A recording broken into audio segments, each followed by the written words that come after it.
Thank you very much for inviting me to speak today. My name is Adam Ziri. I'm a blockchain lawyer. I've been in this business for 4 years now, set up my own practice. I was previously working in financial compliance and decided to move into Bitcoin when I discovered it. So what am I going to talk to you about today? I'm just going to really cut to the chase and talk about your concerns within, for example, Bitcoin and how it may be used for criminal purposes. I'm going to try and let you have a perspective on this, which will hopefully enable you to do better work in terms of forensics, etc. But at the same time, have a perspective from a policy point of view. The worst scenario is an overzealous reaction to criminal activity that's taking place using Bitcoin. That could undermine the promise of this technology, and I hope I'll be able to make that a little bit clear to you today. So the first thing is, what can you do today? First thing you can do is the Bitcoin blockchain and other digital currency ledgers are publicly available. So you have as much access to them as anyone else. Now, what advantage does that give you as a regulator? The advantage here is you do not need to coordinate a response, you do not need to call up Europol, Interpol, or other coordination machines. You can simply go to the blockchain and analyze it accordingly. Now that requires some intelligence and it requires some analytics. And some of the things that you will be looking for is linking addresses maybe to IP addresses. This kind of contextual information that may be attributed to a certain public address on the blockchain, that is of value. Now, if you want to track IP addresses on a blockchain, you need to have been doing that for a long period of time for that intelligence to even be of worth. So therefore, probably you need to be working with a third party unless you want to make that initial investment of running your own nodes and tracking IP addresses in different locations. Now, why are IP addresses important? Well, if, for example, an intermediary, such as an exchange, they receive funds from a customer and they receive those funds in Bitcoin, well, there's no real way of telling if those Bitcoins came from the customer, if they came from a third party, because the funds themselves, the customer will claim, those are my Bitcoins and I'm depositing them with you. However, you can't really determine that. And so you have to use probabilistic analysis to see whether or not, whether it's more than likely that the funds came from that customer. And some of that contextual information will be the IP address of the transaction. Now, there are various other things that mitigate that analysis, obviously spoofing IP addresses and all the rest of it. I'm probably getting a little bit too technical, but the key point is you have direct access into this blockchain, and you should contrast that with the current state of affairs in financial services, where you have to now coordinate to get intelligence. Now, what kind of tracking can you do on the blockchain in terms of, obviously, enforcement? So there is event-based tracking and there's address-based tracking. Now, event-based tracking is really, you have identified or someone has alerted you that a crime has taken place on the blockchain. It might have been a hack of an exchange, or it might have been an instance of ransomware where they disclosed the address where to send their Bitcoins. Well, now you know of that event, you have the public address where those Bitcoins have been sent, and then your forensic capabilities will be to track where those funds are going from thereafter.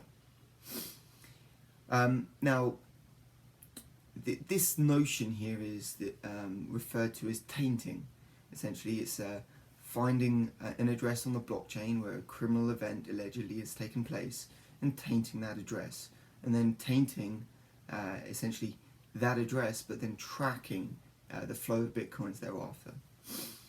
And then address-based tainting or tracking is where you have identified essentially a watch list of addresses.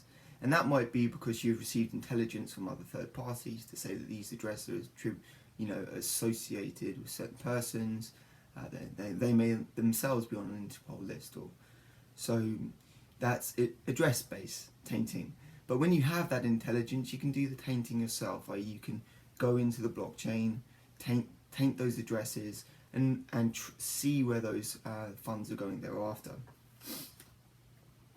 Now, there's one thing to bear in mind is, one thing to bear in mind is, if you have enough forensic power, and here I'm talking about, real capabilities here, you could pretty much de-anonymize most addresses, because most people use the same address over and over again, and their IP address may be the same because they're transacting from their home, etc.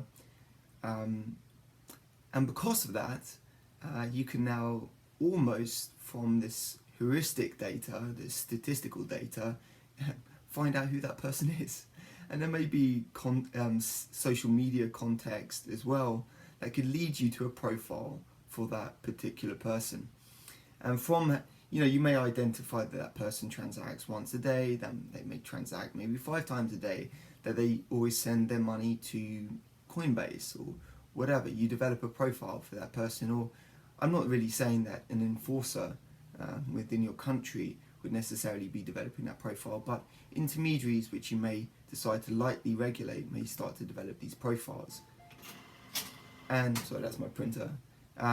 If they step out of that profile, i.e. they do something that's unconventional in their transaction expectation, then that might be a red flag. For the intermediary, they say, well, this guy usually transacts twice a day, and it's only for an amount of, say, $30 in Bitcoin, but now he's transacting $30,000 a day. What's up? So, there are certain factors that the intermediary will take into account. But this is in no way different to other intermediaries and what they would do normally. If you're running a Forex brokerage, you'll be looking at the volume of trades that are going through your account. And anything that steps outside of the ordinary, well, that's a red flag. Or, it can be completely dealt with and assuaged by saying, well, I just won the lottery, or suddenly got a great job, or this is normal due diligence. Basically, you don't need to do anything out of the ordinary. The only thing that changes in this context is that you now have access to a public ledger that you can analyze objectively. You don't need to rely upon third-hand information. Now, because of this anonymizing factor, we need to bear in mind that if Bitcoin and digital cash and blockchain-based digital currency systems are used in the future, then there's really an issue around financial privacy. Because if I can attribute identity to certain public addresses, and that's relatively easy and doesn't require too much computing power, then why am I going to use Bitcoin when everyone is going to know how much I'm worth? There are certain concerns around financial privacy here. And obviously, for the more informed Bitcoin user, they won't be transacting using the same public address. They'll be creating new public addresses to transact from. They'll be receiving funds in new public addresses. They'll never use the same one over and over again. And in addition to that, for those who are extremely privacy conscious, and that doesn't necessarily mean that they have something to hide, or they're involved in criminal purposes. They may just have a lot of Bitcoin and not want kidnappers to know how much they're worth. They may use mixers. Now, what is a mixer? A mixer essentially is you send in Bitcoin into this, and it will essentially mix the Bitcoin up and send you parcels of transactions at a later date. And from receiving, once it goes through that mixer, it's very difficult to now attribute the original Bitcoins to you. So now it's being dispersed to multiple public addresses, etc. Difficult to say that you were the original owner of the Bitcoins. Now, of course, mixers are used by criminals. You know, criminals are not stupid. In fact, they're very innovative. So mixers, even though you may have access to the Bitcoin blockchain and you may analyze it for forensic purposes, people may still use mixers to get around that. Now, that brings me to kind of more the policy edge of this discussion. We have to be very careful here because there is a tendency, and I've seen it from my own experience, 4 years as a blockchain lawyer, dealing with regulators, helping them shape pragmatic policy. There is a tendency to be quite reactive towards this new technology, especially when you hear the horror stories of ransomware and various other things.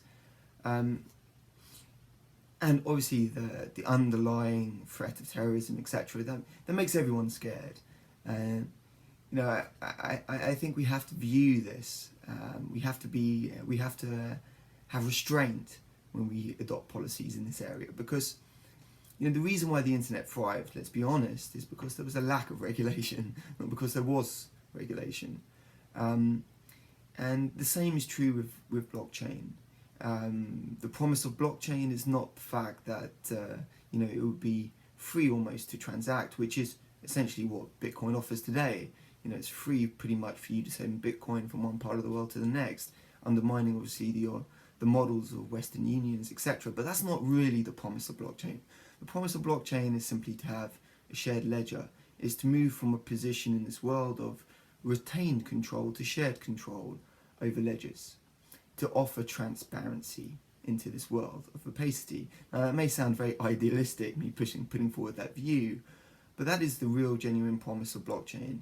And transparency brings with it security, it brings with it further efficiency. And so we must be careful when we adopt a policy approach to this area, that we do not try and kill the golden goose, if you know what I mean, before it's even laid any eggs. So, and I think it's important really here to clarify that when we talk about Bitcoin, we're talking about digital cash, but actually there is a layer above Bitcoin, which is, it can be used for timestamping. You can use this world ledger as a way to record events, land titles, whatever it may be. You can now implant it onto that ledger, and now it's a record in history that no one can ever tamper or change. But it goes beyond that. Ethereum, for example, is another type of protocol. It's Bitcoin, in essence, with a computer, a decentralized computer. Bitcoin with a decentralized computer.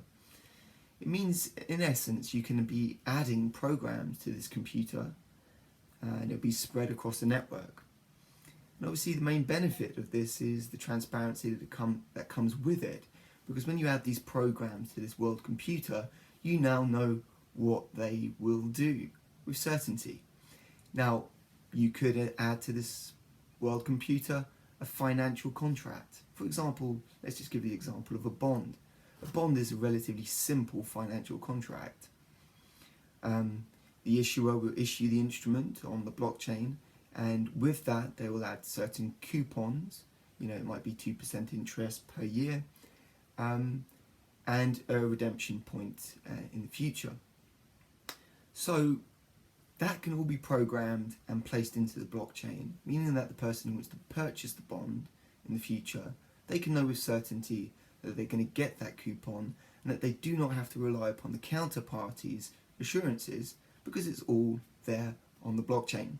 And if there are any anomalies, well, they are identified almost immediately. If someone's receiving their coupon and someone isn't, well, it's on the blockchain. So it's very easy to enforce and monitor these financial contracts, which was one of the main causes for the financial crisis, the fact that we didn't have any oversight over how big this disaster was. So let's just go back to Bitcoin here, because when we talk about Bitcoin at a small scale, we're essentially talking about people sharing the same ledger of financial transactions. There is, with Bitcoin, no reconciliation. In this world that we operate in with financial institutions, everyone has a silo. One silo keeps a record of debits and credits, another silo keeps a record of their own debits and credits, and you just hope that those silos match, and sometimes they don't match. Whereas with Bitcoin, there is no silo, there's just one shared ledger between these institutions, creating a permanent record, immutable record, i.e. you can't change it. Now, this brings me back to policy. So I think it's really critical that I advocate restraint, because I do believe that the real promise of blockchain hasn't come yet. We have to be patient for it, and if we take a reactive approach, one example of which might be Russia, they're struggling with digital currencies versus blockchain. On the one hand, they're making illegal Bitcoin, but at the same time, in the same hand, they are endorsing blockchain and now going to form a global consortium similar to R3 around the notion of blockchain, which to me appears to be a certain paradox. So I would address the immediate risks. The immediate risks are consumer risks. So you need to educate your consumers. You need to ensure that your consumers know what the risks are. They may buy Bitcoin tomorrow, it may disappear the next day. So they need to appreciate that, just as they should appreciate any form of investment. And now in terms of anti-money laundering, well, of course, the gateways into Bitcoin and other digital currencies need to be regulated, but lightly. Please do not take inspiration from, say, the BitLicense that are going even beyond what FinCEN require in terms of AML reporting. Take a pragmatic view. Regulate them as maybe you would, bureau de changes in your country. Obviously, taking account that this is a virtual world, and you can't really expect that exchanges will be verifying their customers face to face. It's a non-face-to-face business. So if your customer due diligence laws do not adapt well for non-face-to-face, then before you institute that all exchanges need to be regulated for AML purposes, please ensure that your AML laws have a non-face-to-face component to it. Now, from the point of view of your prosecutors and criminal law and enforcement, there may need to be some technical adjustment, I would say. And that technical adjustment, to be frank, is not really a big deal.